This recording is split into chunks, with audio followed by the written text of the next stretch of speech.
It's still spooky season, and there's nothing more spooky than my hair right now, so I'm wearing a beanie because my hair cannot be trusted, and neither can Gerald or his game. This is Gerald's game. Finally watching this. It's dropped on Netflix back in 2017, and to be honest, based on the window of time, this was while I was losing my vision. I still could have seen in October. Yeah, I could have watched this. I just chose not to. But by God, I keep hearing people mention this, so like it's rare for Netflix films to stand the test of time. So I figured I'd check it out. This is on Netflix with audio description. It's also directed by Mike Flanagan, who is... I don't even love horror that much, but he's probably my favorite horror director. And it stars Carla Gugino and Bruce Greenwood, both of whom are Mike Flanagan regulars in terms of working with them on his various TV series. So... yeah, I was set up for possibly a solid Stephen King adaptation. It's a weird film. I just, right out of the gate, I just got to jump in with that. It's a weird film. It's a lot of ideas being thrown around. I don't know what Stephen King's original short story is for this. It's just a weird film. I don't really understand the draw to it. I love how Netflix compares it to 127 hours, and I'm like, did Netflix watch 127 hours? Like, in the little, like, plot synopsis, it says it's, one of those, like, tense, psychological, thrillers. Like, it's one location, trapped. You're feeling trapped, I guess. So it's like 127 hours. It's not like 127 hours. I mean, he really was alone. He didn't have visions of talking to people the whole time. That's the huge difference in this film, is that Carla Gugino's character loses her mind immediately and just starts talking to like other things throughout the whole film, and because it's a conversational piece from that point forward, it's not what it could be, which is just trusting that Carla Gugino has the acting chops to be able to carry the film, to try to work her way out of it while also doing the flashback parts. I don't think she ever needs to talk to anybody in this film, but she gets trapped in this bed in sort of the weirdest and fastest way that Mike Flanagan has ever done anything in his life. I feel like he had to... The film was like an hour and 40 minutes long, and Mike rushes the first part so badly. It's easily my least favorite thing I think he's ever directed. He rushes the first part. He introduces us to this lovely couple, Carla and Bruce. But, I don't know, within like minutes of walking into this house that they're supposed to be on this romantic getaway in, he's already got her like in bed with handcuffs after kind of like mocking her for feeding a stray dog a steak. He's like, those are like $200 steaks. Those are Kobe. And she's like, well, sorry. I was kind of like, I know nothing about these people. I know nothing about their dynamic. I feel like it's not great. I feel like now is not sex time. You know what I'm like, the way that they were going didn't feel like following this conversation is where we have sex. It just didn't feel like we had set them up enough as humans for us to go in the direction where this film goes. And then suddenly they're in bed, and she's handcuffed. Bruce took a Viagra. Bruce doesn't do so well. Bruce dies. Sorry, that's not really a spoiler. It's kind of the necessity to the whole film, because the whole part is that he dies and leaves her handcuffed to the bed, and she doesn't know what to do or how to get out, and they're in this remote cabin or home. I don't know. I would say either or. It's definitely got shitty doors to it, because or they just, like, I don't know, like left it open so wildlife could walk in. I don't know how no locks or anything. They're just like, whatever feels like coming in here while we're banging, let's let it happen. Whether or not it's that damn dog that I hate. He knows there's a stray dog around. Why would he leave a door open? And just and he wasn't too happy that it got a Kobe steak in the first place. So again, why would he leave a door open? But it's I had so many questions about choices that these characters are making, but they're so underdeveloped, and then they get developed as the film progresses. But they all get developed from inside of her head. Because at that point, he's dead, so we don't really get to know him. And then she talks to herself a lot, literally sees herself and then has conversations with herself standing next to the side of the bed. So she's either talking to him or she's talking to her. And it's... that neither one of those conversations are real, so they're all her versions of these other people. Sort of if I was thinking about what I would say to Marilyn Monroe had we ever met and had a conversation, may not actually be what Marilyn Monroe would say to me if we met and had a conversation. So it's not real character growth. We know very little about Gerald before he dies. And the only stuff we really learn is this internal struggle and then the backstory behind Carla's character, which I won't spoil. I don't want to spoil that stuff.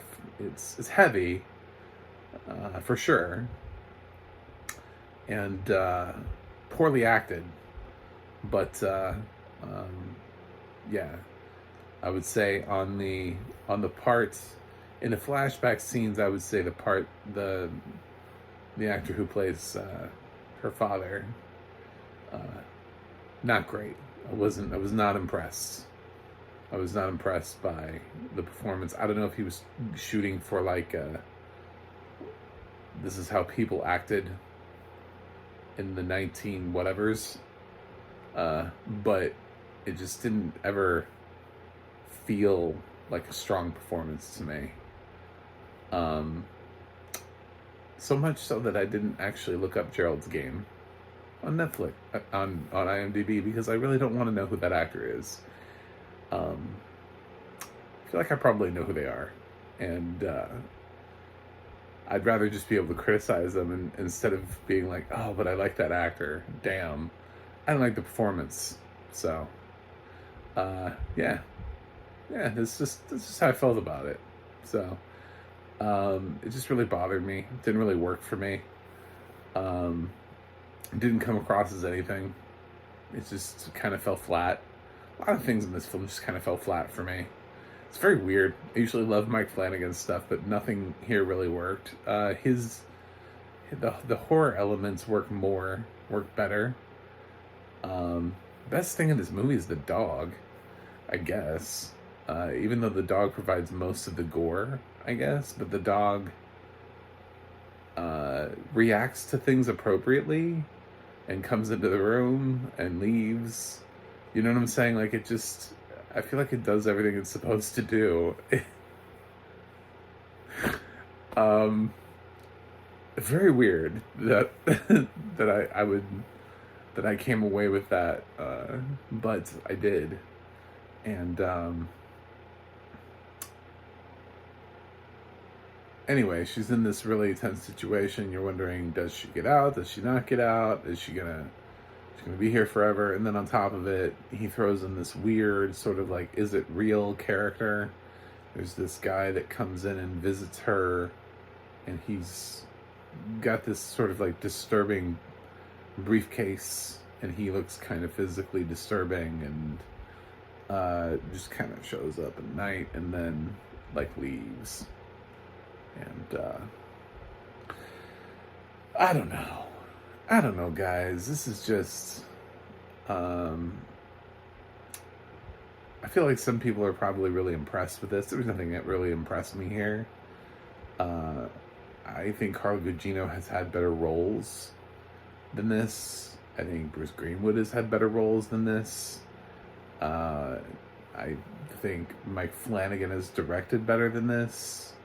I think there are better Stephen King adaptations. I think the third, I don't even want to say the third act of this film, because I feel like there's a 3-act structure to this film, and then for some reason there's a coda. There's like a final like 4th act that like the film just keeps kind of going, and like once the film goes on, I hated it. Like, I hated the last part of the movie. I was like, this is revealing way too much information. This is answering way too many questions. I don't know who needs this much information out of this film. And sometimes leaving things ambiguous is better. Sometimes being like, was what I experienced real? You know?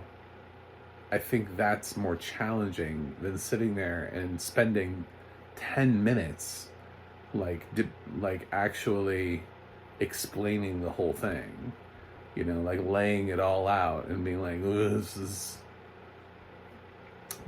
to answer your questions. I didn't have a question.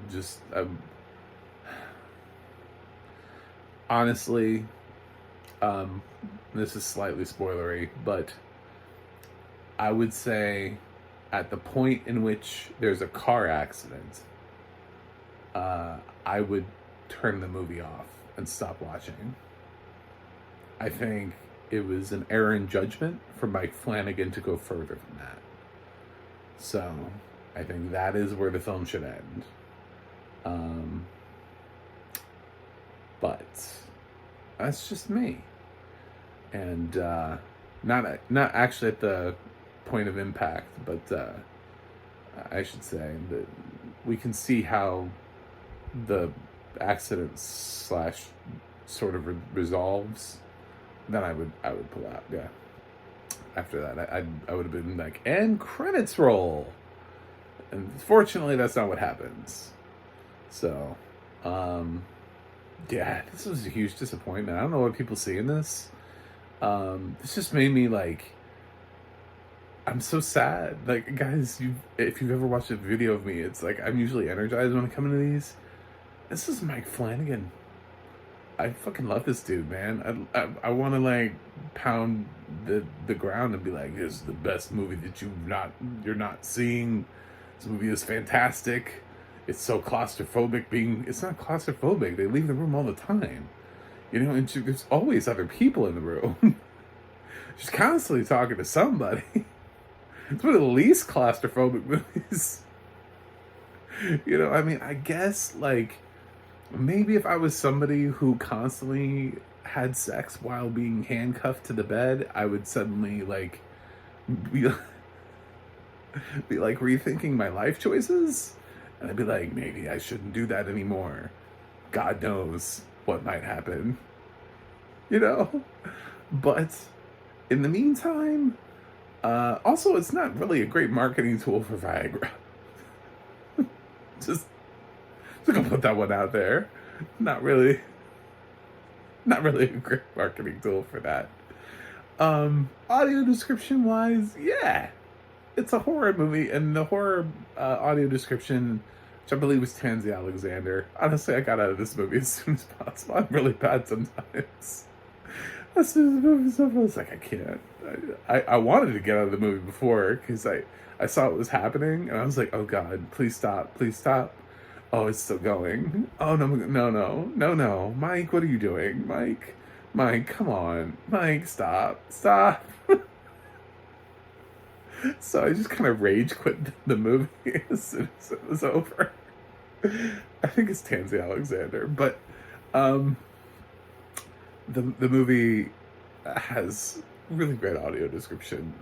If you're, yeah, I mean there's some gore in here, absolutely. That dog does not help Bruce Greenwood's body. I'll just say that. On the floor. And then this weird thing that creature thing that comes in the middle of the night is properly creepy, and the audio description highlights the creepiness of this person slash creature slash entity with this sort of like, is it real? At this point, she's talked to like so many things that are definitely not real that you have no idea. Like, this could be real, this might not be real. I don't know. You know? I just don't know. You know the dog is real because the dog was there before any of this happened. I don't know why the dog got in. That goes back to my whole, like, establishing characters. If he was so upset about the dog getting the steak, he knows the dog is around. He would have made sure that those doors were shut so the dog couldn't get back in. The dog definitely, I guess, spoiler alert, doesn't like jump through a window Cujo style to get into the house. He doesn't break through a window to be like, I'm getting in this house. There isn't like a separate side movie that's like Die Hard for this dog where he's like, mission, get inside this house to eat that body. I'm gonna do it one way or another. That would be an interesting movie, seeing this dog like wandering around the house trying to figure out, how do I get in this house? Well, it's got a chimney, but how do I get on the roof? Fuck.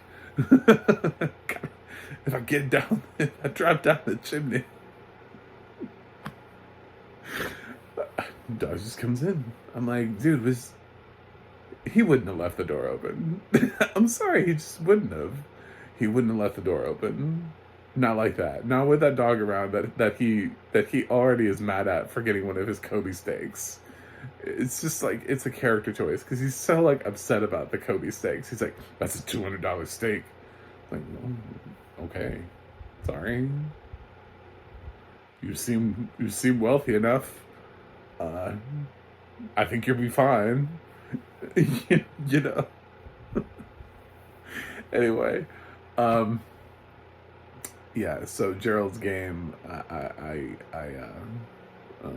I'm sorry. I can't recommend it. I really want to. I really want to do an alternate review of this and be like, Mike Flanagan did a great job with this, and these performances are among the best I've ever seen. This is a fantastic Stephen King adaptation, and it really just brings it on home in the end. I don't like anything about it.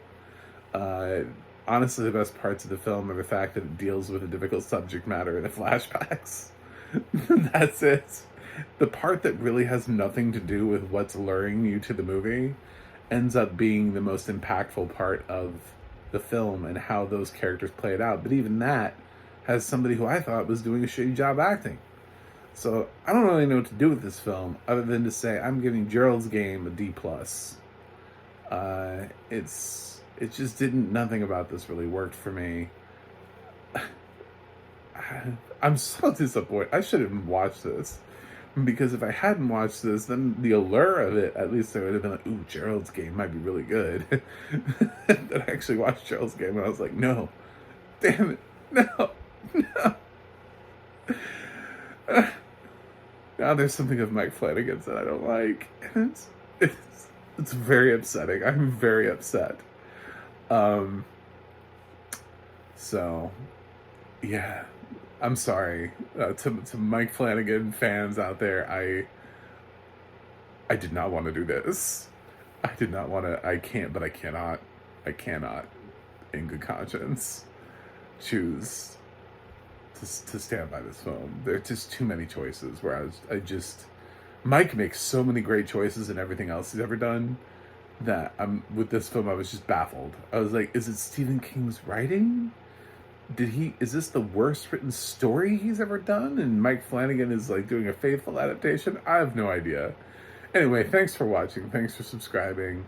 And I do have a website, macmovieguyy.com. You can follow me on X, Threads, or Instagram at MacMovieGuy. You can go to the audio description project, adp.acb.org. It'll let you know what is audio description and where you can watch it. And you can go to theadna.org. That's the adna.org. It'll let you know who's narrating your favorite film's television series. That's it for me today. I will watch something else and see you guys on the other side.